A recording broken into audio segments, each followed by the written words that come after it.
Welcome to the Chris Spangle Show for our final episode here in 2025. And wanted to wrap up with my good friend Spike Cohen, who has become a dear friend over the last couple of years, 2-3 years. And I am so happy for him. He's become a Christian. We start a little bit into that journey and then talk about You Are the Power, which is really the powerful part of this episode. He helps people. How do you describe You Are the Power? They work with people who are undergoing the worst experiences of their lives at the hands of the government.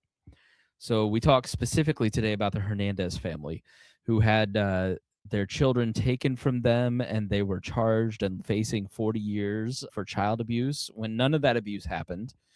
And we talk a little bit about how that happens. How does a country that prides itself on the lady justice at the Supreme Court and justice is the rule of the land. How does this happen where people are not listened to? They're accused of things they didn't do. They're not allowed to talk to each other as husband and wife, let alone see their children who have chronic illnesses as they're threatened with losing them. Why does that happen? We talk about that. We get into that today, and fortunately, because it's almost Christmas, we have a happy ending with this particular family.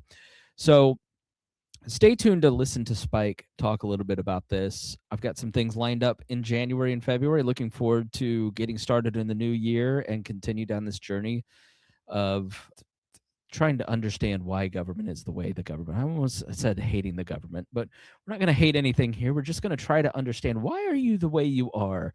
And this is the first step in doing that. So check this out, listen to Spike, and then go to youarethepower.net and join up and support their causes. Thanks. Enjoy. Thank you for joining me. No, I am not hostage in a basement being tortured by Spike Cohen. Oh, you're keeping the... You told me it looked better, so I'm keeping it. If you're watching on YouTube, go over to the Chris Spangle Show YouTube. This is a crib for the baby that has not been put together yet. This is an old chair. I'm in my daughter's room, so you can see the Disney costumes in the closet. And yes, her bunk bed that we built. So this is amazing. But then Spike's all professional. And yeah, I on the other hand, I'm orbiting. I'm in low Earth orbit. There is a giant eagle surveying the planet. This is all theologically sound, by the way. There is the giant eagle that we all know of, looking at us with his one deadly eye, and it's just happening behind me. And you've seen it once, you've seen it a million times, and I've just learned I'm cool about it. I don't care that he's staring right down my neck. I feel like there should be a single tear coming out of the face of that eagle for everything that's going on right now. You know what? I don't disagree. I think the eagle definitely is mourning what's happening on. If you hadn't lost in 2016, wait, 2020. Yeah, okay. 2020. Well, I did lose in 2016 too. That's true. So now, the last time I talked to you, you were Jewish, and so your first Christmas is coming up, and you'll be Christian. So that's quite a change. Yes. I'm proud of you. I'm happy for you, but I want to start there because you and I talk about faith. We don't really care about libertarians anymore. Speaking, we talk all the time and almost never about politics. Like never in brief passing. Yeah. More like, those libertarians. Yeah, we haven't talked to. I guess we can talk about that, but I don't want to. I haven't talked about Libertarian Party stuff in years at this point. I don't even know what's going on. So let's stick to Jesus because I know what's going on there. Yes, we know what's going on with Jesus. Much better subject.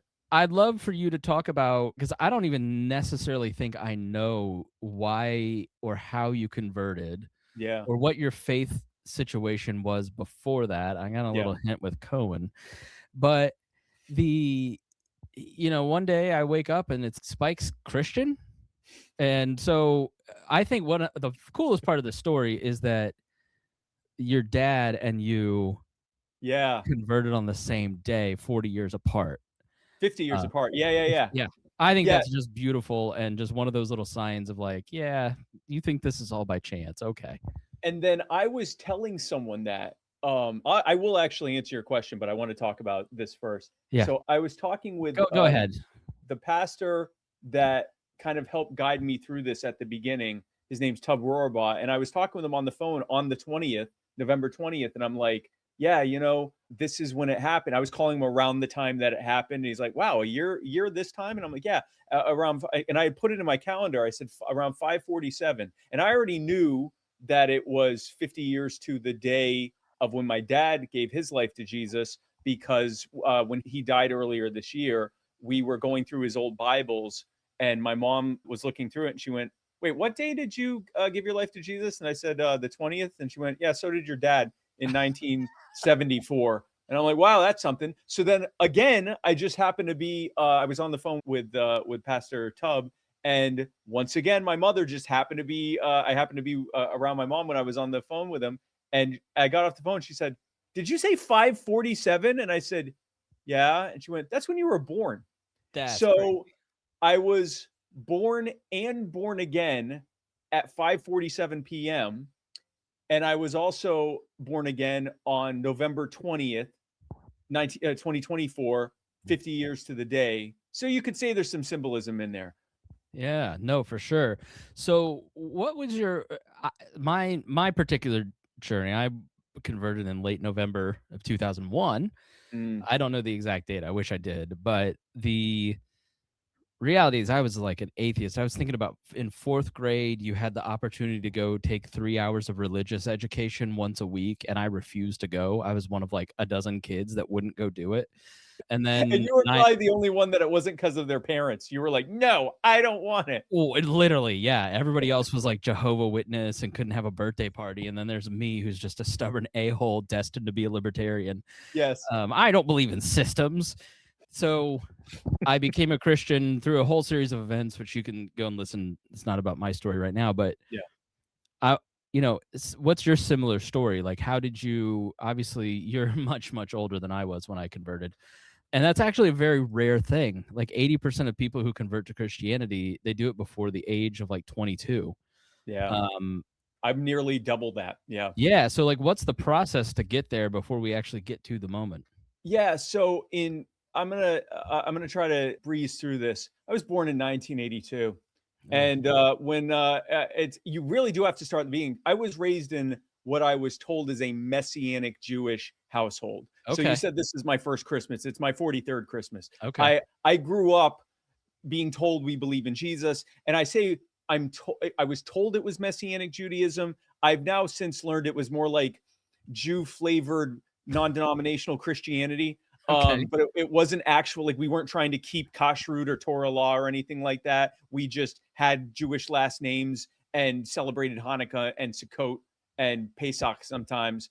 And we'd keep kosher during Pesach because that apparently counts. Was the origin your family Jewish and then became Messianic? Or I have a friend who they're hardcore Christians who became Messianic Jews. No, my dad was raised a Jew. Okay. Regular old run-of-the-mill Jew. Because the other type is much more militant, and it's a whole different species. Yes, no, because they fall into it, and frankly, they're falling into works-based religion. But anyway, I'll get into all that later, but or never. But he was a Jew who, and my mom. So technically, I mean, by modern Jewish law, I'm not even a Jew. My mom's a Gentile. She was raised Advent Christian, and now by ancient Jewish law, I am a Jew, but that's a whole other thing. So it doesn't really actually matter because there's neither Jew nor Greek in we're all one in Christ Jesus. So it doesn't actually matter. But so my dad was Jewish. He in the 70s, shortly after he met my mom, he converted. But then they kept some of the Jew stuff. And it wasn't really, it was more like, it wasn't anything blasphemous or works based. We're very salvation by faith alone based. But we kept some of the Jewish accoutrements of like the dreidels and the menorahs and all of that, so, which is fine. But that's what I was raised in.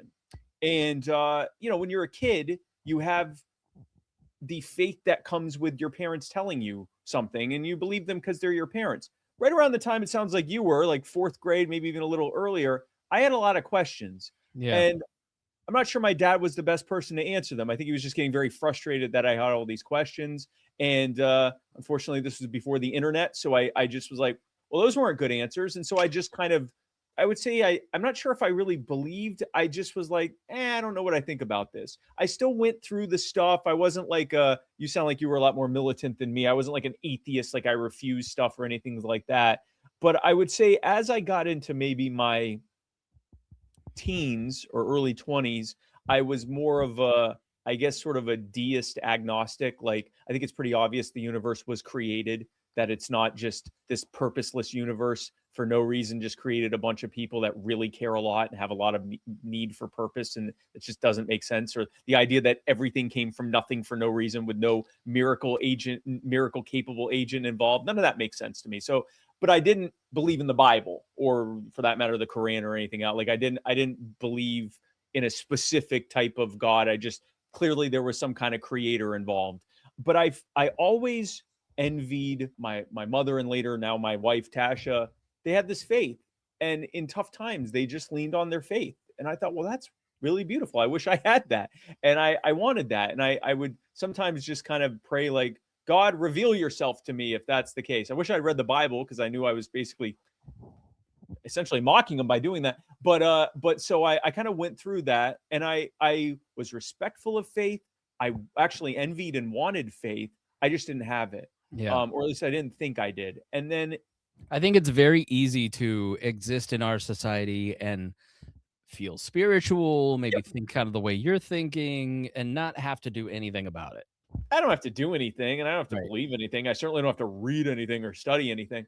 Whereas like maybe 1,000 years ago, you didn't have so many distractions, so many things your Exactly. brain could be engaged in, so many forms of knowledge that you can literally go on Internet Archive and read any book in history for Yeah. free.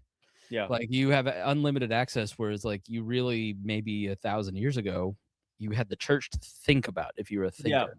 Yeah. No, that makes sense, because it's, you can literally become a subject expert in something that 99.9% of people will never hear about or care about, but you've devoted your life to this whatever that thing is. And then you can run for vice president. Then you can run for vice president on it and get roughly that vote, that 0.01. We got 1 point something. We got a very high percentage of the rounding error. We got third place, whatever. It's actually much more impressive to say third place than 1.5%, 4%, or whatever it was.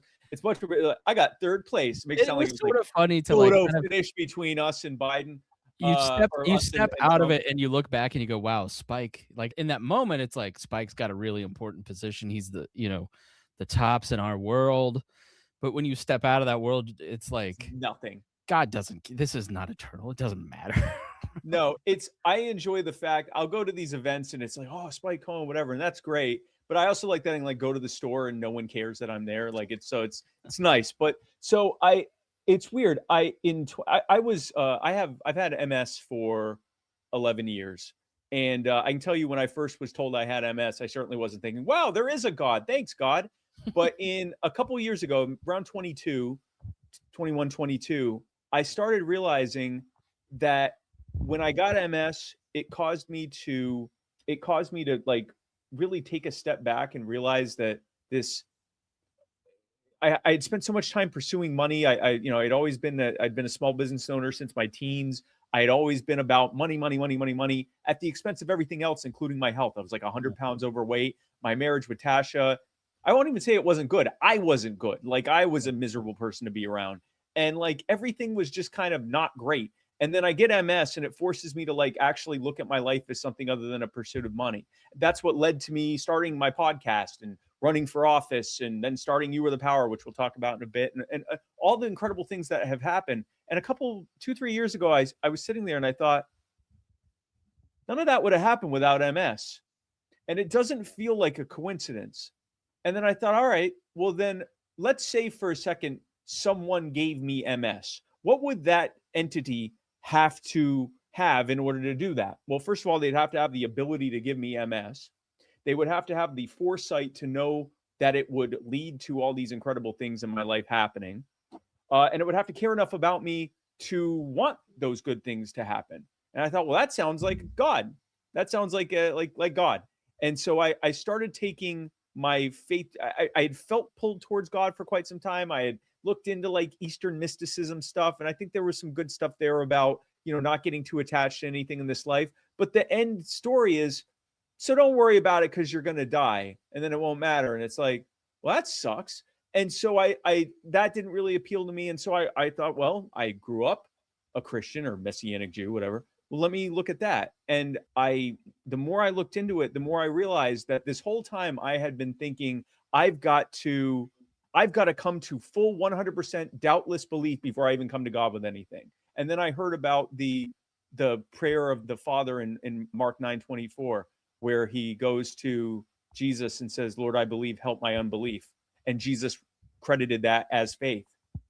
And I thought, well, he just told Jesus, I kind of don't believe what's happening in front of me right now. I'm seeing it happen, but I still got some doubts. Can you help me with that? And Jesus said, yeah. And so I thought, okay. So on November 20th of 24, I said, I prayed the help my unbelief prayer. I said, Jesus, I give you my doubts, my disbeliefs, my concerns, my lack of understanding, and I give it to you. I put it at your feet, and I'm just going to step out in faith, and I'm confessing my sins to you, and I'm professing with my mouth that you are my savior, and I'm going to give everything else to you. And the last year has been an absolutely insane journey ever since then. Yeah, we have a similar trajectory. Okay. I got kind of into Buddhism and then felt that didn't carry the weight, and then had that feeling like, man, I really got to understand all this. And then it was just, no, you need to No, you submit don't. and have an act of faith, and then I'll fill in the details. And Yep. it's been over 20 years now, and the details are still being filled Yep. in so Yep. many different areas. And it's hard to explain to people that may have not had that. In some ways, like my wife has been a Christian her whole life. It Yeah. sounds like maybe your wife Yes. grew Her up in the entire life. faith. Yeah, just it's a little bit different where it's like, I remember in high school, right after I converted, walking into a Christian friend with the Bible and going, have you read 1 Corinthians 13 about love? And she goes, have you never been to a wedding? I'm like, this is amazing. I don't know. And I still have those moments Yeah. 25 years later, whatever it is. When you say it's been amazing, I think I know what you mean, but how would you translate that, through your story, but then also how would you explain that to other people? Oh man, so there's a few different things to that, obviously. I think one is so much of what I'm doing is so completely out of character for me. I am Mm. such a proof seeking, don't try to tell me that until I got every bit of evidence I need to make a choice for myself. And this is the literal opposite of that. This is trust him and lean not on your own understanding. This is you have enough objective truth here in this book to lean on. You don't need to understand all of this. And you should, like you said, obey and submit. Okay. And the fact that I have from the beginning, I'm not going to say I've done it perfectly, but I've done it willingly. And I've done Yeah. it, I would say eagerly, where it's like, okay, yeah, I want to do this. Like I actually want to do that, whatever that looks like. That's definitely out of character. Another thing is that I have felt a tremendous amount of conviction about the things that I've done in the past. And it's not like I'm an axe murderer or anything like that, but just you start looking at stuff that you were always like, yeah, people do that. And you're like, no, that was insulting to God when you said that, or when you had that thought, or when you did that thing or whatever. And it really like weighed on me. At first, it weighed on me as like a fear, like, I could get punished for this. But the more I learned about how this is entirely about grace, that your slate is wiped clean. That feeling of fear of like, I'm going to be punished for this was replaced with, I can't believe I did that. Like, Yeah. I Yeah. don't, I hate that I did that. There's to interrupt your story, Yeah. but Lee Strobel Lee Strobel's been super helpful in my walk Yeah. and understanding all this. And he has a documentary out about heaven that's a couple years old. That's amazing. And in that, he talks to people who have gone to heaven and come back, and their stories have threads of similarities. But one guy in it said, I experienced hell. And he's one of the only people I've ever heard like go to hell and come back. And Where they're like beating on him and yes. Yep. Okay. And he described hell as, that torment of interpersonal torment, but maybe it was him or maybe it was someone else. But they said, when you die, whether you're a Christian or not, Jesus isn't going to tut you for the bad things that you did. Yeah. He's going to show you the moments where you made someone else feel horrible and small and mistreated, ignored. And like that to me, I went, whoa, Yeah. where you look back at the moments where you go, I really mistreated that person. I mistreated that friend. I talked badly or poorly, disrespected that girlfriend, or I think that to me is what I feel anyways when you talk about looking back and guilt. And I think and you and I in our spaces, when you look at the common good, I don't know. When January 6th happened, I stepped back and went, man, am I contributing to an environment where that's possible? Like, that was a moment for me where it was like, all right, we need to start checking how we run my Facebook page. We are Libertarians, my podcast.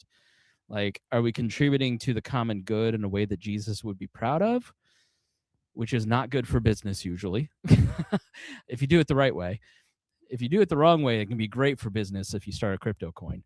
But yeah, I think when I look at your career and in our conversations, I feel like you've had some similar thoughts of like, okay, God put me in this position to be VP. You're one of the few people in the whole span of the libertarian movement that everybody likes. You don't seem to have, there's some progressive people who I got some. I got some. I got some. But like, your crowd is much smaller than anybody else's. Yeah. And I feel like God has designed that position for what you're doing now with You Are the Power to allow you to use that influence for the common good in a way that really blesses families. Yeah. Talk about kind of your transition from libertarian politics, and maybe did faith have anything to do with You Are the Power, or was that just kind of like a coincidence? Well, it's not a coincidence. I think it was God using a very crooked stick to draw a perfectly straight line even before that stick knew what was happening. So during the campaign, I traveled to close to 40 states. I think I want to say like 35 or 37 states, something like that. And so, I mean, we did a campaign. Like, it wasn't like just, I know there have been other third-party campaigns where they visit a few states and I think I visited more states than Joe and I visited more states than Trump or Biden. No, I guess Trump probably did, but like Biden spent most of it in his basement. And so coming into that, I was all over the place, and I was meeting libertarian activists all over the country. And I kept hearing the same thing over and over again, because they're putting together these events and they're helping to get ballot access. So they're kind of scoring a win or an accomplishment. We get ballot access, we have these great events, and they're like, man, we should do this all the time and not just every 4 years and then lose afterwards. So that was in my head. And then the other thing that was in my head was people kept coming out to my events to tell me about all these terrible things that their government was doing to them, usually at like the local and state level. And I'm like, well, that's terrible. I'm running for vice president and I'm going to lose. So I can talk about it on my social media, but other than that, or I can try to connect you with some local libertarians here who might be able to help you. Other than that, there's not much I can do. And I thought, well, but what if there was? What if there was something I could do for these people who are having their lives ruined, their families torn apart, losing their homes to eminent domain, all these other horrible, charged with crimes that they didn't commit, and all these other terrible things? What if we could do something about it? What if we could give all these activists who want to help other people something to actually do that has a culture of winning behind it? Like, we actually set attainable goals and win them instead of just shooting for the moon every 4 years and then shaking our fist at the sky when we lose again. And so that was in 2021, we kind of started You Are the Power as a proof of concept. We're going to pick some test causes before I start, raising funds or anything like that, or starting a nonprofit status or anything. Let's just see if this even has anything. And it did. We had like a 70% success rate. I thought, all right, so in 2022, we launched. Faith did not play into this at all. Well, I should say consciously, no faith played into this at all. But I did have a genuine desire. I think it was the law being inscribed in my heart that I wanted people to do well. You said common good. I wanted people to be protected against injustice. I wanted to fight back against injustice. And another thing that started happening even before I believed is we had originally started as like a very adversarial posture towards these elected officials. I mean, we would not threaten their lives or anything illegal or anything like that, but we were very like visceral and very just angry at them. We were venomous towards them. Not in a threatening way, but in a like, why are we acting this way? We were angry. Yeah, like a force of will will get the job done, as opposed to, that's like me with Citizens Gas. They turned off my gas. I yelled and screamed like that was going to do anything. It's just like a natural human reaction where you're like, I don't have authority, and if I get real loud and say the F word, maybe you'll pretend I have some. maybe you will. And what's happened is, even before I became a believer, we just kept getting less like that and getting more success. As we did that, our success rate went up. I mean, our success rate now, we have a more than 95% success rate. We'll talk about some of those things in a bit, but like we're winning more the more we love those who persecute us, love our enemy, or what is it? Love our enemies, pray for those who persecute us, bless those who curse us, all the things Jesus was telling us to do. And so it's been interesting looking back on like how I feel like, and this is where I don't want to say anything theologically incorrect because I know I wasn't indwelled with the Holy Spirit, but the Holy Spirit can act externally. It felt like God's guiding hand looking back has just been involved from the beginning, because once I was a believer, I looked and I'm like, I actually had a moment where after I had made my profession of faith and I'm sitting there and I'm like, well, now what do you want me to do, God? Everything I've done up to this point, I did as a filthy agnostic non-believer. Now, what do you want me to do? Is it the ministry, Lord? Are you calling me to ministry? And as I'm doing this, I got this, and I don't know if it was my own thought or the Holy Spirit or whatever, but it was like, gee, I don't know. Maybe you should start an organization that finds people at their most desperate moment and helps restore their lives and their families and their homes. And maybe you should demonstrate that you can do so while also respecting the people doing it to them as individual human beings and treating them with grace and humanity and a desire for reconciliation. And hey, once you're doing that and people ask you why you do it, it's a perfect opportunity to witness. If only you had started that a few years ago. And I thought, all right, okay. All right. And so it was not founded, at least knowingly, in faith, but it is definitely one of the ways in which I'm expressing and witnessing and seeking to glorify God. Yeah, the Every Good Endeavor, the book Every Good Endeavor by Tim Keller talks a little bit about that, where it's like God didn't call you to ministry with a frock or what. He called you to ministry in the place he put you already. Yes, your And vocation. I remember reading that going, oh, okay. Yeah, it's so what happened at the moment of conversion? Let's talk of that, and then we'll really get into the stories of You Are the Power, because I want to make sure we tie that bow before we move on. Yeah. At the very moment, the first thing I felt was great sorrow for my sin. Well, what made you make the decision and then talk about that? So ultimately it fell on, I think I had always been like, all right, well, if I ever come to believe, then I'll do it. Like if I ever just come to that doubtless faith that, because I haven't read the Bible, I don't know, that's not how it works. That I'm just going to believe, and then I'll take the step in faith. Once I've figured it out and now I've got it, and I got this right understanding of God. Now I'm going to walk in and start doing things my way. And the first step of realizing, no, that's not how this works, was hearing about, it was actually on Twitter. I had mentioned that Pascal's wager. I'm like, okay, that's great, but it's not like you can make yourself believe. And people are like, no, but you can pray for belief. And I'm like, what do you mean pray for belief? I don't believe. What am I praying for? And they're like, and so they said the Mark 9:24 prayer. And I read it. For those who don't know, without going into a whole thing, Jesus has coming back down the mountain after the illumination or whatever that's called. Transfiguration. The transfiguration. He comes down back to Galilee. And his disciples are out. Some of his disciples stayed there, and they're out healing people, delivering people from possession, and performing miracles in his name. And so everyone knows this is happening. Like they've been there in Galilee, raising people from the dead, giving sight to the blind. So like this particular father knew that was happening, had probably seen it happen, but for whatever reason, the disciples weren't able to deliver his son from demonic possession. Jesus comes and says, "What's going on here?" And long story short, the father says, well, they're not able to do it, but if you can, please help us. And Jesus says, if I can, I can do anything for those who believe. Key point there. I can do anything for those who believe. And the father, who has literally probably been watching this happen, he certainly heard about it. He had every reason to believe. It's not you and me reading about this in a book 2,000 years later. He's seeing it and hearing it happen. He still says to Jesus, yeah, I believe, but can you help me with the part where I still don't believe? And Jesus delivered his son. Now he said, I'll do it if you believe. And I thought, wait a second. So I asked my friend Tub, the pastor, I said, is there such a thing as praying to God and saying, I don't know, I still have wrestled with a lot of disbelief, but I want to step out to you in faith and give that to you? And he's like, that's what you were supposed to do. like from beginning, like back when you had any unbelief, that's what you were supposed to do. And I'm like, oh, and so that's what led me to do it. I think it's a really interesting, and this is a key part for people to hear. When you have a question, you reach out to people and ask them that question. And I don't think a lot of people think they can do that or should do that or know who to do that with. And that to me is like the biggest no-brainer. You know, they go to Google or they go to ChatGPT or whatever to ask these questions, when I think you've done, from what I can see, you ask me questions, you ask other people I see you talking about.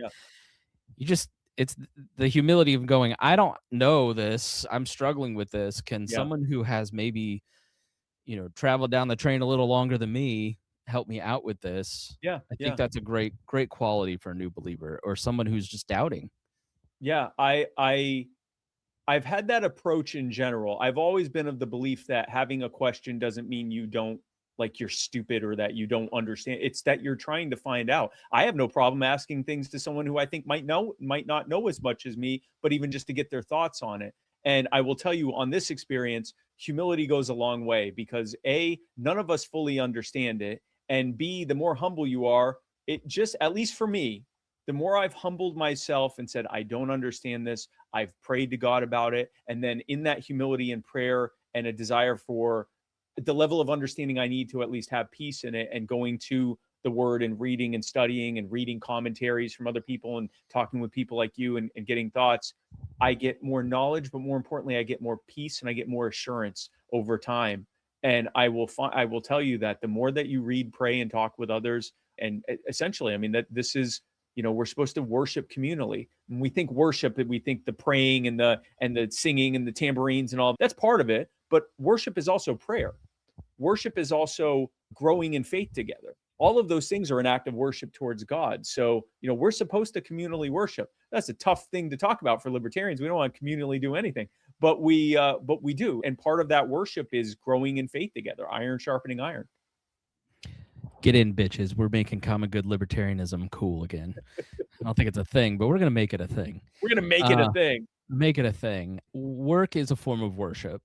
And so you've leaned into you are the power before you became a Christian. What has changed in that work for you and your approach to it, if anything, over the last year?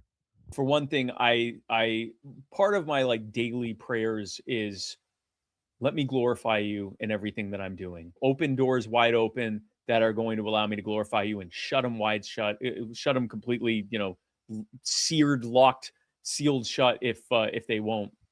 And so the more I pray that, the more I find myself pouring further into you are the power and the work that we're doing there. And so I think in the past, when I would look at the victories that we had at you are the power, you know, and again, we're going to talk about that in a bit, but helping people at their most desperate moment, I would always think like, wow, I'm pretty awesome. And so are these people that are helping me we're some really cool people. What a great job we're doing. And I'm still proud of us. I'm still happy for us and all of that. But it's like, praise God, like you are truly working through us. And I see it now. And I also am seeing some of the understanding of the purpose behind why this even happens to some of these people. Because I'll hear their stories and I'll see how it actually, you know, it talks in the Bible about God restoring the years that the locust ate away. And the locusts were the consequence of sin. We live in this fallen world. We experience the consequence of sin, very often consequences that aren't even anything we did. It's just the consequence of being in a fallen world, so imbued with sin. And then he finds a way to restore our lives from that and make good come from that. And so now I feel like I have a more, even though I'm both more aware of things that I wasn't before, but also simultaneously aware that I might know this much of it, that there's so much more happening I don't understand. But I would say, as it applies to this, probably the biggest difference is that I give it to God now. And I think I used to give it to myself. I've talked with you about this. Mm-hmm. This is confession now, by the way. I believe every talent casts a shadow. And my particular talent is I'm perfectly comfortable doing this. I'm perfectly comfortable. Put me in front of a crowd of 20,000 people and give me subject matter and tell me to talk for an hour and a half, and I'll do it. And I'll do it. I'm happy. I'm excited to do it. That's a talent most people don't have, and I'm blessed to have it. The shadow that casts is I really like it. I really like the attention. I really like going, wow, these people really like me. They're chanting my name. They're saying how smart I am. Yeah, sure, I'd be happy to do a meet and greet afterwards so all these people can tell me how awesome I am. That's self-glorification. Like that is one of my biggest things that I continue to battle and struggle with. And so I think a big part of this has been increasingly realizing that, like, yeah, he's working through me and I'm doing these great things, and praise God that he's chosen me to do it, and I'm honored to do it. But if he decided it wasn't going to happen through me, it would stop happening immediately. Yeah. And it really is much more of a, instead of like, wow, I'm cool, it's more of a praise God thing. Yeah, it's very easy. I think you and I have talked about this. Like when you're on the set of BET, Miss Pat settles it.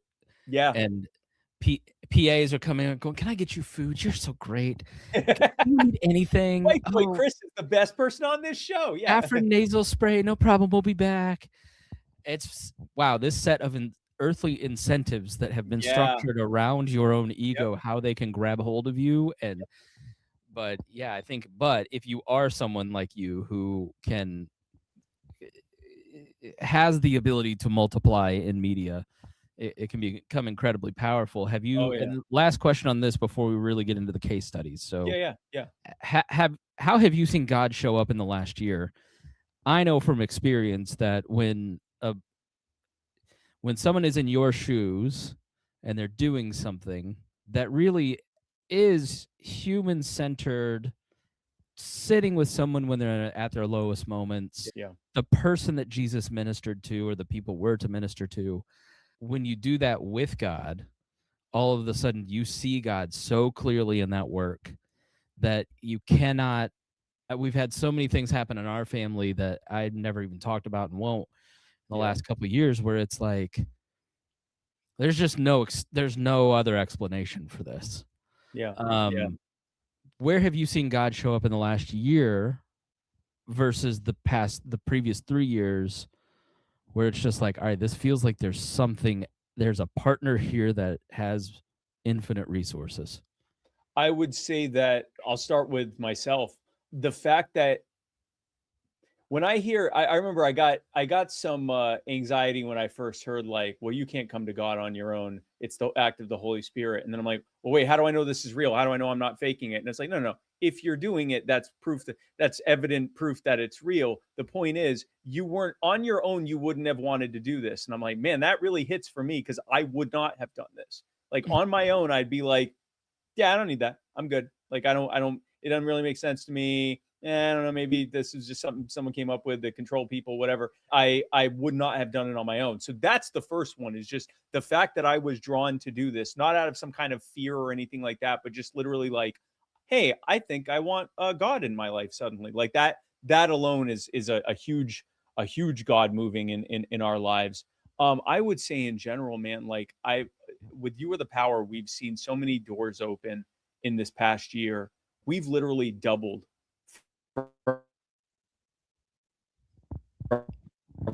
Spike.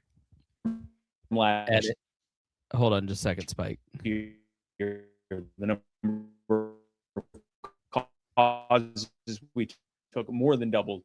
Hey, hold on just a second. The number of causes we've taken on.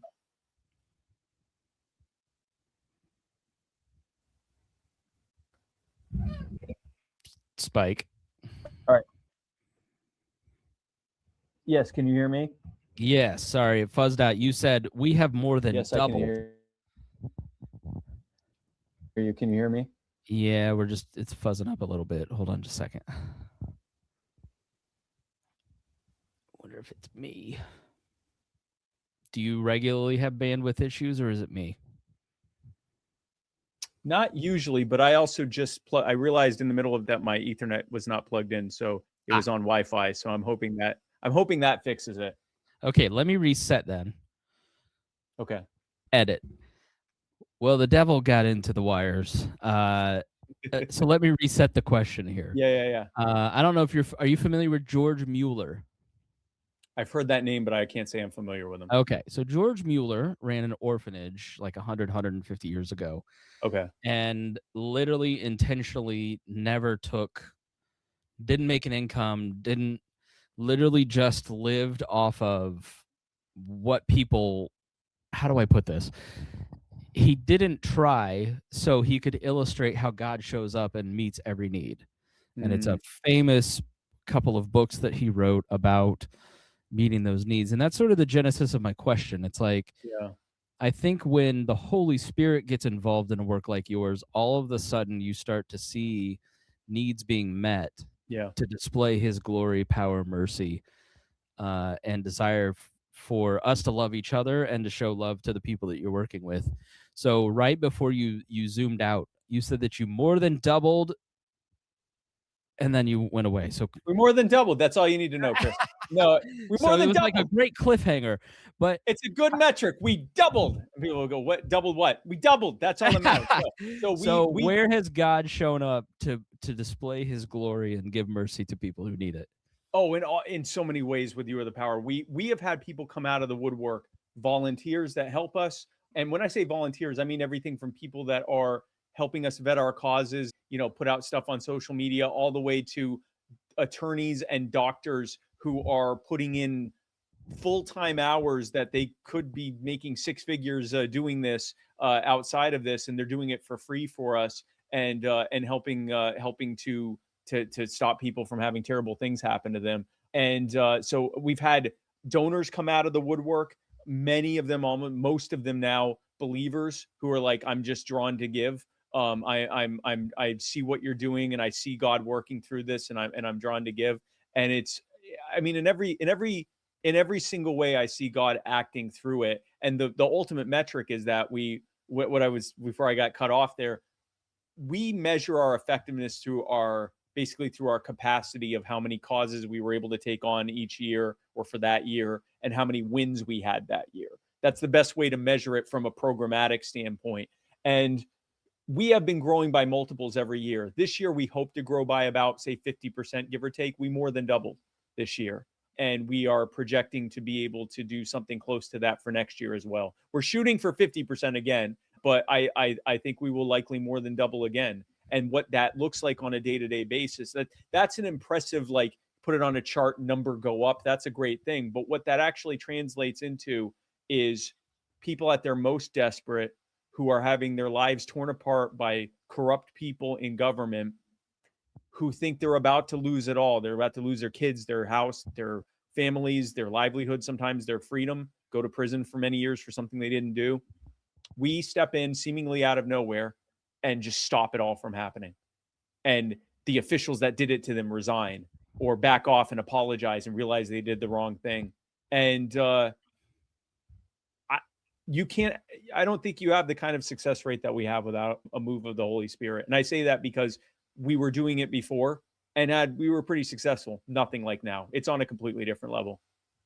So let's talk about some of those victories. First, why don't you just give us the airplane view, the 50,000 foot view or whatever of what you do and how you do it and what kind of cases you take? Yeah. So at You Are the Power, we protect people against abuse of local government. We harness the power of our social media reach and our connections with common cause organizations and mainstream media and all of that to direct public pressure against the officials that are doing it, to get them to back off, and then build the momentum behind it necessary, when necessary, to make policy changes to ensure it never happens again. And our overarching guide is what we call the principle of human respect, which is the idea that whenever you are aggressed upon, whenever you are coerced, whenever you are robbed, whenever violence is used against you, or you're threatened or something like that, your life is worse as a result of that. And whether that's happening, whether it's a 2-bit thug pointing a gun at you and saying, give me your wallet, or a 3-bit thug in government pointing the proverbial gun at you and saying, I'm raising your taxes, ultimately the same harm is happening. And we need to demand from government officials the same respect that we demand from literally everyone else. And by respect, I mean respecting the fact that we are individual human beings and that they not do this harm to us. So that's kind of the I guess the elevator pitch of what we do. Here's the how we do it. It's actually, so if it's okay, I think probably the easiest way for me to explain the how we do it is kind of to tell the story of one of the families we've helped. Is that okay? That kind of goes through, it answers a lot of questions. It answers, if we had standards, you wouldn't be on. Ah, Ah, there you go. there you We were already we were pretty much in the end of 2023, late 2023. We were focused almost entirely on local stuff. So we got local city councils to back off of eminent domain actions. We got local police departments to release body cam footage showing that their police had wrongfully arrested and abused people. We got local city councils to stop threatening charities with arrest and fines for feeding people. We got, all these different things that we did, but it was always like hyper local. It was like city council, county council, municipality. We got a sheriff to resign up in West Virginia. Like it was always at the local level. And then we got told about a family who claimed that they were being wrongfully accused of abuse. Now, this was at the state level. This was the Georgia Division of Family and Children Services, DFACS, that was accusing them of this. Well, this set off two red flags for us. The first was we don't do state level stuff. And the second one was, I mean, they're being accused of abuse. Do we know that this is legit? And so we took our team, which continues to develop. It is now a state-of-the-art vetting team that we have. We are the envy of other organizations. We've had attorneys tell us that our vetting team is better than anything they've ever seen. So we started vetting it. We spent hundreds of hours looking at their story. And here's what we found out. Matt and Taki Hernandez have two children, Emma and Aria. Now, at the time, Emma was a newborn and Aria was, I think, had just turned 3. Emma started showing some bruising showing some swelling, and she seemed fussy. And as a newborn, that's not uncommon, but they were concerned that there was something wrong there. And so they ended up taking her to Children's Hospital of Atlanta. They did x-rays of her, multiple x-rays of her, and they also did blood work. The x-rays showed that she had multiple fractures all over her body at various stages of healing. The blood work showed that it was almost certainly being caused by either neonatal rickets or osteogenesis imperfecta or some other chronic health condition. There was no sign of trauma. There was no sign of anything that would indicate a physical injury causing it, meaning like she wasn't abused, she wasn't dropped, it wasn't an accident. It was happening internally. It was her body that was fracturing as a result of a health condition. Despite the fact that that's what it showed, the child abuse pediatrician accused them of abuse.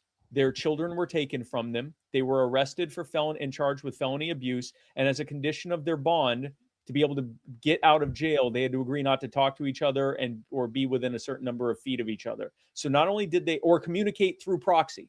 So not only did they lose their children overnight, but they lost each other overnight indefinitely. One of the foster families who watched their children was told, oh, these children were abused and that's why you're watching it. Now, this family, the Williams family, they had been foster family for 13 years at that point. They had worked with they had fostered many children. They have a heart for it. They're believers as well. They had a heart for it. Something seemed wrong. The toddler, Aria, all she wanted was her parents. Where are my mommy and daddy? I want my mommy and daddy back. When am I going to see my mommy and daddy? Why can't I see my mommy and daddy? I want to see my mommy and daddy, which is not common for a kid that's been brutally abused by their parents. Emma, who wasn't able to communicate, it looked like her head was swelling and there seemed something like there was something maybe like wrong with her, like medically. She shared that with DFACS. DFACS said, yeah, I guess we're looking into that. She's like, why are you looking into that if you know that it's being caused by abuse? So she basically Googled the kids' names and found that the parents were putting out that our kids have a medical condition. There's not, like they won't give us our kids back. We're being railroaded in court and everything else. And so thankfully, she contacted DFACS and told them that. And they said, your 13 years of service will no longer be needed. Now, keep in mind, DFACS has such a shortage of foster families that they've lost 2,000 children that were in their care since 2020. That's when we found it. So Jennifer Williams, the foster mother, her sister, Mandy, follows me on social media. So they brought it to my attention. That's how, or they brought it to my attention. I brought it to You Are the Power. We vetted it and started finding this stuff out. Now, here's what else we found out. Because again, we were worried, like, what's wrong here? What aren't we being told? What we weren't being told is that it's even worse than we were originally being told. They spent tens of thousands of dollars to get their kids' medical records because once they claim not ownership, what's the word I'm looking for? Once they say they're your guardian of the children, those aren't your kids' medical records anymore. What do you need them for? So it's not just it's not innocent until proven guilty. It's not even guilty until proven innocent. It's guilty and not allowed to prove that you're innocent. Right. So they fought. They spent tens of thousands of dollars. They finally got their kids' medical records. They took them to actual medical professionals, like specialists in pediatrics of these different specialists, different specialties, and they all unanimously said she has a chronic health condition that's causing it. And they thought, thank God, we have what we need. We'll go to family court. We'll get this all sorted out. The family court judge refused to allow any of that to be entered into testimony, and she instead chose to take the testimony of the child abuse pediatrician, whose only evidence, he didn't seem familiar with the case. He was not aware of the different conditions that the doctor said she had. And his only evidence was, he said, yeah, statistically, when you see these types of injuries in a kid, statistically, that tends to be caused by abuse. When the attorney asked him to cite the source of that statistic, he said, you can look it up on, he said, you can look it up on the internet. Based on that stellar testimony, the judge ordered non-reunification, which means now Matt and Tucky face never seeing Emma and Aria ever again. And so that's basically where we found out about it. And you have to realize a family court judge is the law. Yep. Like that, whatever that, I know of certain people that have gone to family court and the judge just doesn't like their lawyer, or the judge has a ham sandwich and wanted turkey that day and is in a bad mood. It's entirely arbitrary. It's completely arbitrary based on the preferences of a family court judge. And they claim in court, they say, because increasingly the states are saying, excuse me, why is it this arbitrary, and why do you have these decisions of taking children? And they go, it's the criminal courts that have to have that standard of evidence, because they're the ones doing the punishing. We're not punishing. We're just deciding where the kids, what's in the best interest of the children. Well, excuse me, you're a parent, Chris. What would you rather do? Spend, I don't know, 5 years in prison or never see your kids again? Like it's of course it's punishment. It is hard to explain to people who haven't been through it or sat with people who've been through it. Yeah. It's such a micro, like going back to the Citizens Gas thing, our gas, I call in a gas leak. Citizens Gas, the monopoly here, comes out. I say, I smell it when I'm walking to my door. The lady writes down it's inside the house. So now by just their standards or their rules, they have to now test my house. Then 3 successive gas people come out and test it incorrectly. I have a 5-month-old. You've shut off literally every appliance in the house. Yeah. And they say, well, it's in your best interest that we turn your gas off. Well, the problem is with your meter leaking the gas. So you need to come fix your meter. So it's their problem, their incompetence. Every tech who comes out is very concerned. And I'm so sorry. I just wish there was anything I could do. And you could just turn that little thing that turns it back on. Yeah. So if you've ever been in that situation, now take, which I think is more relatable.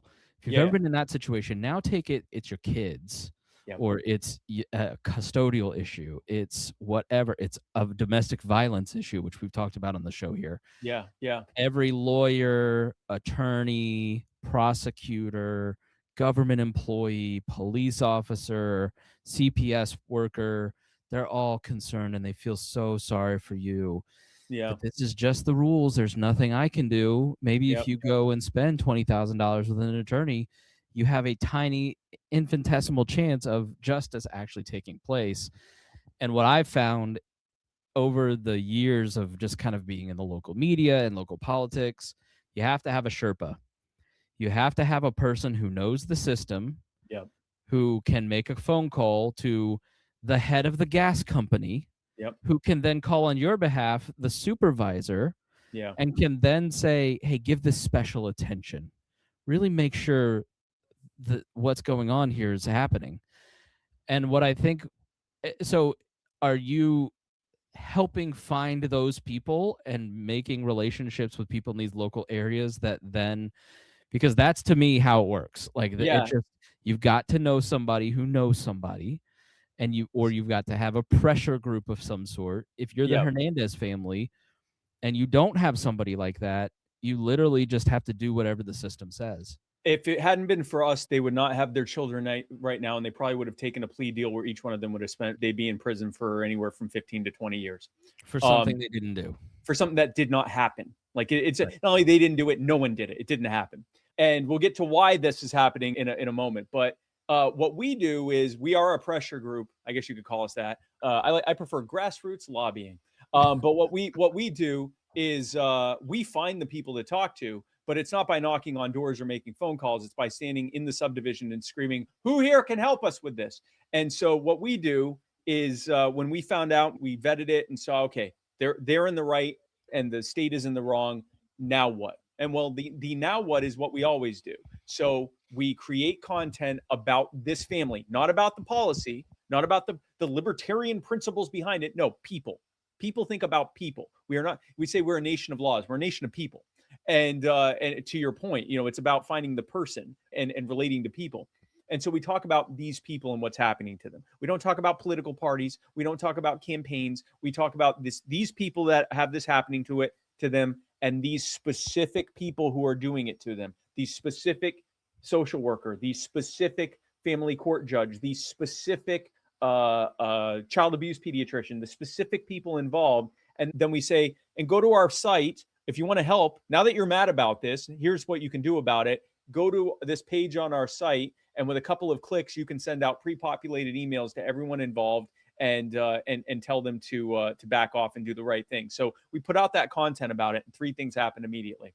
The first thing that happened was thousands, we actually think tens of thousands of people started angrily contacting everyone involved. The child abuse pediatrician, no, that their information is not publicly available. The CPS caseworker, the supervisor for the CPS caseworker, the DA, the family court judge, everyone involved.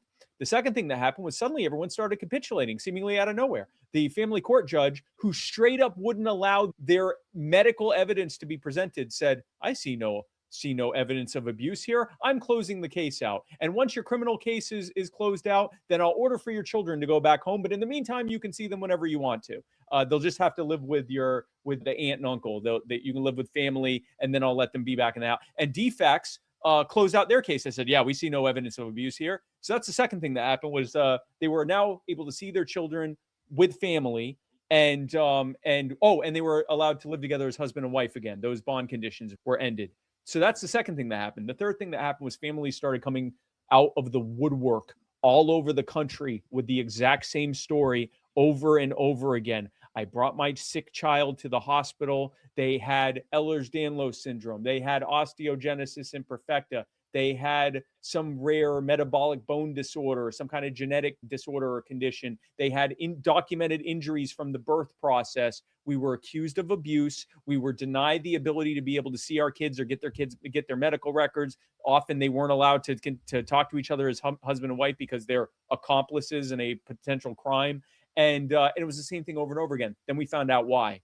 Under Title 4E of the Social Security Act, the federal government pays state CPS systems. So not just the agencies, but the child abuse pediatrics at the hospital systems, the CPS workers, sometimes the investigators, if the police departments have specific investigators for child abuse, the family courts, the foster care facilities, the visitation centers, all of that gets paid based on how many accusations of abuse happen, how many children are in the foster care system, how long they were in the foster care system, and is the child have any kind of documented medical needs. So the more people they accuse of abuse, the more money they get. If that child ends up in foster care, they get even more money. The longer that child's in foster care, the more money they get, which is why they go after like the youngest children possible so they can keep them for a few years. They can't talk. And so that they can't talk. And if they get placed for adoption permanently, they get even more money. And if it turns out that the kid has some kind of chronic long-term health condition, they get the most money. So they've, knowingly or unknowingly, they've created a perverse incentive structure, which has led to child abuse pediatricians looking at sick children that they know are sick. And instead of saying, "Let's get this child the care that they need," they think, "Ching," because this is how our department is funded. And we're also seeing an increase in actual abuse because we believe what's happening is if you're told you have a quota system, you have to accuse we've been told by people that have left their state CPS system former social workers, they were told, you're either going to find a certain number of parents who abuse their kids or you're going to find a new job. And so if you have this quota and you've got to find it quick, you don't have time to investigate thoroughly. And most abusers of children aren't going to take their kids to the hospital afterwards. Like it's going to be harder to find the actual abusers than it's going to be to find a frantic parent who just lost their kid and is willing to talk to anyone because I know my kid's sick. I know my wife didn't beat them and I certainly didn't beat them. It's way easier to frame them up. So that's the system that we exposed. Now, the good news there is we are continuing to unite so many families across the country using that same formula, the same formula we use with fighting against eminent domain actions or people that are being wrongfully accused of other crimes or, corrupt officials or whatever. We identify all the information we need. We put out compelling content that tugs at people's heartstrings. We give them an easy call to action to get involved, and we give them regular follow-ups on their successes so they can feel like they're behind a winning effort, and we just rinse and repeat over and over again. A really fun thing that happened in the middle of, I'm not sure fun, but interesting thing that happened is we suddenly got called by the head of DFACS, Candace Brose. Let me just, before you talk about her, when I looked at the site, I'm amazed at the amount of Georgia cases you have worked on with this specific agency. So is there someone in the upper echelons there who, I don't know that most people sit and look at it, and this is, I'd love to challenge you on this, but let me challenge you on it later. But why Georgia? What, maybe with this story you can enlighten me on, like, what is it about Georgia that why you have so many cases there? This is a 50-state problem. Why Georgia? Because it started in Georgia. And when you start talking about DFACS, the most people you're going to get are the ones that are like, I'm dealing with DFACS, but we've gotten people in Texas. We've gotten people in California. We've reunited people in Colorado and Indiana. We're dealing with stuff in New Hampshire and in Florida. It's a 50-state problem because ultimately it's a federal perverse incentives funding structure that's causing all of this or contributing to all of this. The reason why so many in Georgia is because that's where it started, and it's sort of like anything organic. It kind of starts there and it kind of blossoms out first from there. But so that's why Georgia is kind of the main state. But we're doing it. We're in, I think, over a dozen states that we're actively working in now at this point. But to that point with Georgia, the Rebecca Lindstrom with 11 Alive put out a documentary. She's a big investigative documentary journalist with one of the main networks there in Atlanta. She put out a documentary called Help That Harms, and it talked about the families we were helping to reunite. Soon after that, we got contacted by Candace Brose, who's the head of DFACS. Privately. She wasn't out in public going, I'm determined to do something about it. She didn't say anything. She contacted us privately and said, I had no idea. What do we do? Like, how do we fix this? I'm not being told this is happening. I'm learning about this from third parties and I don't like that. What's the problem and how do we fix it? And so we went to her with a laundry list of stuff. And the two main things that we said are, if someone is accused of abuse, they need to be able to access their kids' medical records, because that's not fair to accuse them of something and then not allow them to have the evidence that they might need to. Un-American. It's literally unconstitutional. And for that matter, they should also be able to get a second opinion from a doctor that isn't part of this funded system that's funded based on if you get successfully accused of abuse or not. And they should have a right to a second opinion and they should be informed of it. That's the first thing.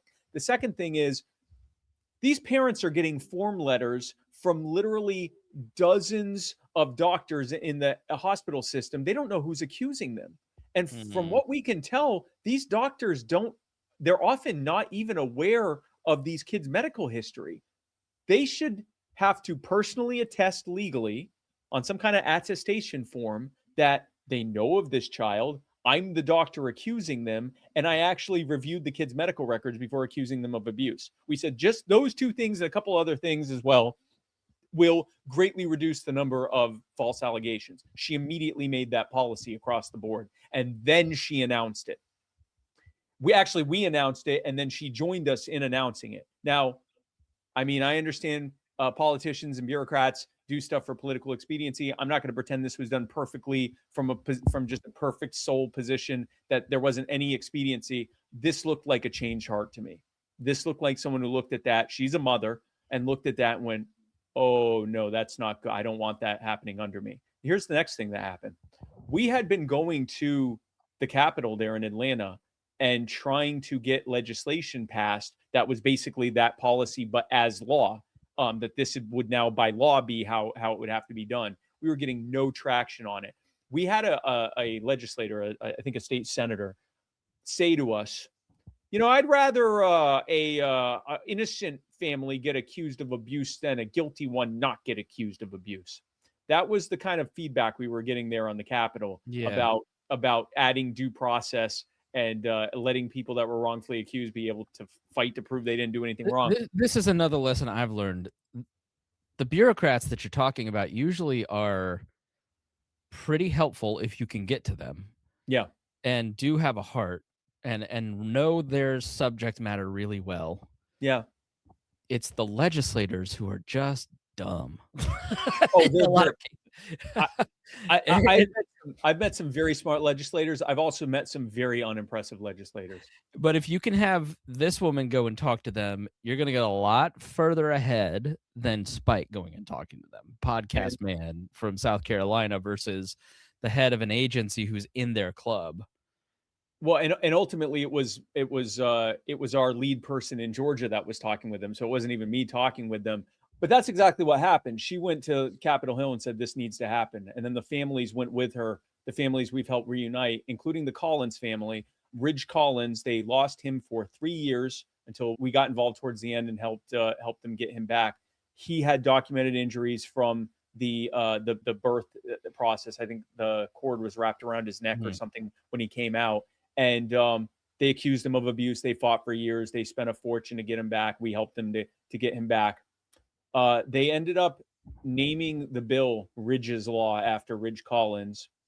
It passed unanimously in both chambers, and it was signed by Governor Kemp back in May. And so not only have we reunited multiple families across the country, and not only have we exposed what's happening here, but we actually got legislation passed. Now, if you'll recall, the Hernandez family had criminal charges pending.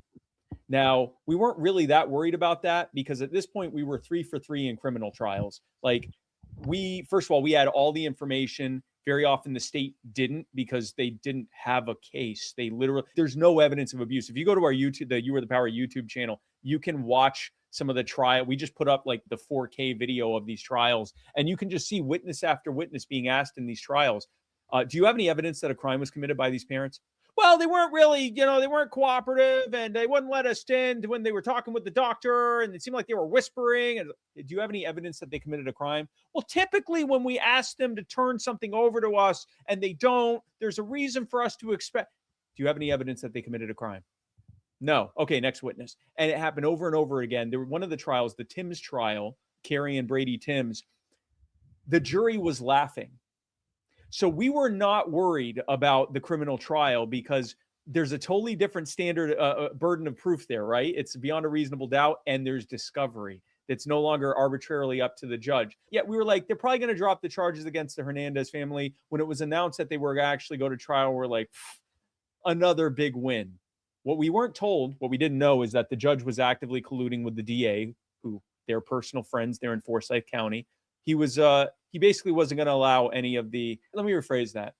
We have a lot of reason to think that they were actively colluding. We don't have any actual evidence. We just know that the judge would not allow any exonerating evidence to be presented during trial. They weren't allowed to see the bulk of the medical evidence showing that there was a medical explanation for Emma's injuries. They weren't allowed to hear from the arresting officer who didn't think they did anything wrong. You ever hear that one? Of a prosecutor saying, Your Honor, I don't think we need to hear from the cops here. They weren't allowed to hear that defects in the family court closed out the case due to lack of evidence. They weren't even allowed to hear that Emma and Aria loved their parents. In fact, at one point, the judge said, the well-being of the children is not the issue at hand here for the court. It's not in the interest of the court, which is true. It clearly wasn't in the interest of the court. All the jury was allowed to see was those x-rays showing the fractures and the opinion of that child abuse pediatrician going, yeah, statistically, this tend to be caused by abuse. That's all they were allowed to see. Here's the other thing they saw. Every single day of that trial, and I think it went on for a week and a half, every single day of that trial, they saw that every single person in that room was wearing the same shirt color as whatever, or wearing the same clothing color as whatever color Matt and Tucky were wearing. The reason they had to do that was because they were told by the judge they were not allowed to have anything with names on it or slogans on it. They were not allowed to say anything, which is typical in a trial. The audience can't, the people in the court can't say anything. They were also told that they would be held in contempt of court if they made any facial expressions. That's not possible not to make. Your face is always expressing something. But they wore the same color every single day. And then we noticed that some of the jury members started wearing the same color that day too, which is really weird, because the only way they could have done that was if they went online, went to the social media, found out what the color was for that day. Anyway, we don't know that. We know it could all be a big coincidence, but whatever. Yeah, I think a lot of time, I mean, it goes back to the system. The DA and, DA goes and talks to the judge because they went to law school together, or they go, they work out at the same club. They all know each other. And I think that sometimes that's made to sound very nefarious, but it's really just human nature. Like, I have somehow ended up around the establishment in Indiana for no good reason, other than I just keep showing up. Yeah. And they always have good reasons for why they do those things. Well, if we allow this to do this way, then think of all the bad things that are going to happen, because then the real criminals and so we kind of have to, the thinking ultimately is some people are going to lose who don't deserve to lose. They're going to get thrown. If one individual gets thrown into the meat grinder to save 42 other children this year, then that's just how it works. And like that's really where evil comes in when it comes to government. It is the bureaucracy, where you remove the decision-making of the individual and put it on the system. And I've talked about this forever. There's a book called Into That Darkness about the head guard at Treblinka.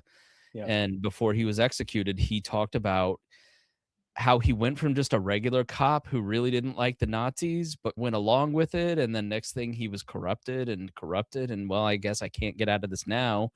And then makes peace with the system over and over and over. And what you see is, even though this is, I'm not going to say it's not Nazi stuff, Nazi level evil, to take people's children away and not give them a chance to fight back. It comes from the same place. It comes from that same place. Yeah. And I think people have to understand that what you're doing is disrupting that bureaucracy using pressure, because when they realize the spotlight is on them and everybody is now looking, I better have my P's and Q's dotted because I have to make partner at a law firm, or they have their own personal incentives threatened. It's not that the parents who that's just like, if you're a cashier and the same people come in and buy stuff every day, and you just become immune to the people that are buying, you just want to go home and watch Mad Men. It's the banality of evil. It's the banality of evil is a great way to put it. Yeah. We see this over and over again at like city council meetings, where people are showing up and saying, "You're destroying my life. Please stop. Please stop trying to take my home. This is where my family lives. We can't afford anywhere else." These council members and the city attorney are drinking coffee to stay awake. They are so bored. And we saw this in these trials too. Here is a family that's about to find out. Matt and Taki Hernandez are about to find out if they're going to go to prison for 40 years. And the judge already made it clear there will not be any time. Like, you can appeal it, but you're going to prison today. If that happens, you'll never see your kids again. You're going to prison, and you'll have to do your appeal from in prison.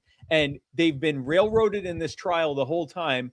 And you look over, the judge is sitting there, trying to stay awake. The prosecution side is, all but high-fiving each other and drinking coffee and sharing pictures on their phones and whatever. It's like they're there to talk about the TPS report for next week. Like it is as to them, it has just become a process, which goes back to what I talk about with the principle of human respect.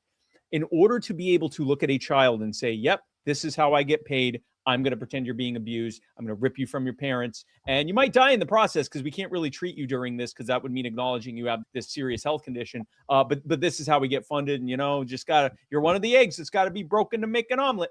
That happens when you've dehumanized that person. You can, in the abstract, look at them and go, "Yep, that's a person. That is a human baby there." But you have to look at them and go, "Nope, that's a funding mechanism."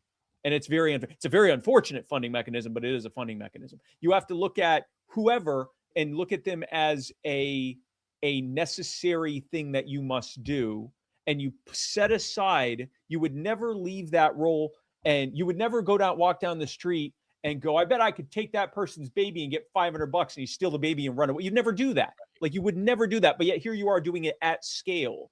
And it's because if you allow government, and you meaning us outside of government and them inside of government, if we allow government to be an excuse to do horrific things, then everything just becomes policy.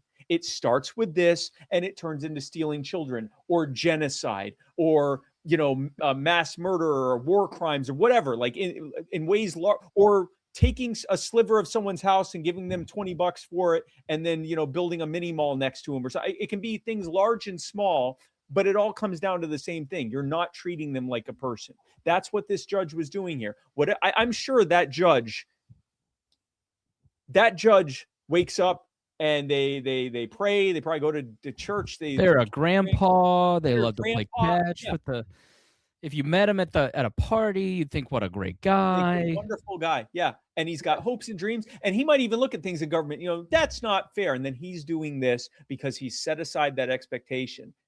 That's what we do every day when we sin against God. But anyway, that's so we're actually all guilty of that. But in fact, I've actually been asked, like, when you have to look at these people in a desire for reconciliation, like, how can you look at essentially your enemy and someone who's acting like your enemy and offer them love and forgiveness? And I say, because that's what God does for me. It's what Jesus does for me every single time I so in such a futile and pointless way act like his enemy. Like, at least these people at least have the excuse of going, yeah, well, this is how I get ahead in life. I'm only hurting myself by sinning against God, and I still do it, and he still forgives me. And so if he forgives me, then why would I not turn around and offer that forgiveness and that chance for reconciliation to others? Anyway, that's a very good point. I think it's the banality of evil of our daily lives, because it's the air we breathe. Yeah. What's wrong with a little lie? Why wouldn't you have sex before marriage? Why wouldn't you? Well, that's weird that you waited to have sex with your wife until you got married. I mean, I had that all the time. Every episode of the Pat Down with, it was unique and different, and short circuits. But it is me going to McDonald's every other day and hurting my body and not taking care of it. Well, it's just the system. We are especially in America, there are so many systems that are set up that are controlled by the world that you can slip into that don't seem evil but are an affront to God. Yeah. And you have to step back and look at that. And that's why I think the Christian life is very difficult. Yeah. Because you are having to step out, examine through a different lens that is not your own. You're hardwired to be selfish to begin with, especially in an individualistic, and this is the hard part about libertarianism, where I struggle. It's like individualism is the core of it, and yet we're communal creatures. So there's this, it's very painful to hear stories like that, because it should seem like common sense. And in my experience over the last 5, 6, 7 years, sitting down and spending time with people that I directly opposed when I was Libertarian Party executive director, ascribing evil motives to them, and they're not evil people. Nope. No. They're actually great people. Yeah. And when you ask why they did those things, they have really good reasons for it. Yeah. So I don't know. It just kind of makes you have a little more grace for people and a little less bomb-throwing online libertarian, and more like, all right, but have you thought about this, or have you done that? So we're about out of time. I could keep going on forever. Man, I used to do a podcast called The Cost. I only did like 12 episodes of it about 10 years ago. And it was The Cost, the human toll of government policy. And it was sitting down with people with these stories and like having a storytelling conversation. Like, my daughter was killed by the prison because of Corizon's monopolistic treatment of patients, and she had a complicated blood disease. Woody's story. Or we need medical marijuana to help our epileptic daughter. I just Do you have anything like that? Like, where can people go see and hear the stories? And then how can they get involved if they feel passionate about those stories? Well, so let me just end this story just so people aren't leaving going, wait, did they go to prison or not? So, Oh, yeah, please. yeah. Yeah, host the show better than me. I appreciate it. So as a result of so many You Are the Power volunteers and the Hernandez family, church family showing up every single day, and of the incredible work by Catherine Bernard and their attorneys, the jury found them not guilty on all 4 counts. So they faced 40 years in prison. They got 0 years, and they got within a week, their children were back home with them. I actually they came down to Myrtle Beach a couple months back. I got to have dinner with them. I was there when that happened. It didn't hit me yet. It didn't hit me yet. Just I knew, like, intellectually what had just happened. Everyone, they're crying, and I'm like, yeah, no, that's great that we were able to do that. Thank God, praise God. I decided to stay and worship with them at their church, Vision Baptist Church, because if nothing else, I just wanted to thank that church family for doing that. So Tasha and I stayed an extra couple days so that we could worship with them. We're there worshiping, and typical Baptist church, they start with the praise and worship music. And the Hernandez, I'm going to try not to cry. The Hernandez family is sitting up in front of the aisle. And I think it was, I forget which of the children Matt's holding, and they're singing the songs. And the other child is with Taki, the mother, and they're singing together. And I looked at that and I said, when I was saying to God, like, what do you want me to do? That's this family, had we not gotten involved, they would have lost their children. They would have had to probably strike a plea bargain, hopefully only get maybe 10, 15 years in prison, which is about the time that their kids would get out of the adoptive system. They'd be adults. Maybe they could reconnect with them and say, hey, that didn't happen. We didn't abuse you. That it's made up, that we didn't do that. And maybe they can reconcile. That would have been like the best case scenario. Instead, we got involved, and right now that family's together. They're at home. And so that's the years being restored that the locusts ate away. I will say, if you want to be a part of this, because this is one of the families we've helped, we have so many stories like this of all sorts of different things. If you want to be a part of this, I invite you to go to youarethepower.net.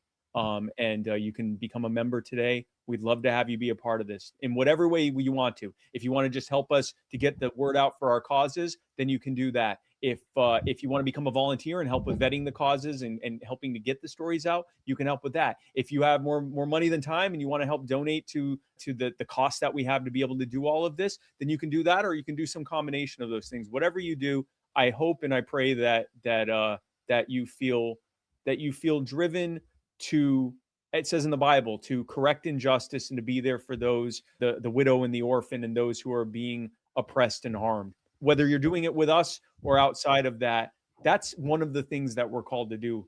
Whether you're a believer or not, that's part of the law being inscribed in our heart. We're called to do that. And I really appreciate this opportunity to talk about this on your show with you, Chris. You're my favorite BET star and always have been. And don't tell Tyler Perry, but okay. I mean, it's you right there. Me and Medea have a lot in common. You said that, not me. But I really, I love you and your family, and I pray you guys have a Merry Christmas. And thank you so much for having me on the show, man. Yeah, Spike, thanks so much. Website is youarethepower.net. Go check it out. Thank you. Follow you guys on YouTube. Let us know how we can be helpful here and what you're doing, because it's a beautiful thing. And this is one story out of dozens, hundreds now? Dozens of stories. Yeah. Yeah. So thanks, Spike. We really appreciate it. I hope you have a great Christmas. Thank you. I think you'll find this is your second as a Christian. It's my second Christian Christmas as an actual Christian. It's a little more meaningful when it's about Jesus than 100%. Grinch and Santa. So yes. All right, man. Thanks so much for joining me. Thank you. God bless, guys. Thank you. And thank you for listening here. If you found this to be beneficial to you, the best thing you can do is share it. That's the best way to help out Spike and You Are the Power. Probably money, but spreading the word for your favorite creator is just as good. So thanks so much for joining us here on the podcast. We'll see you again soon, and have a Merry Christmas. Merry Christmas on the Chris Spangle Show. All right, buddy.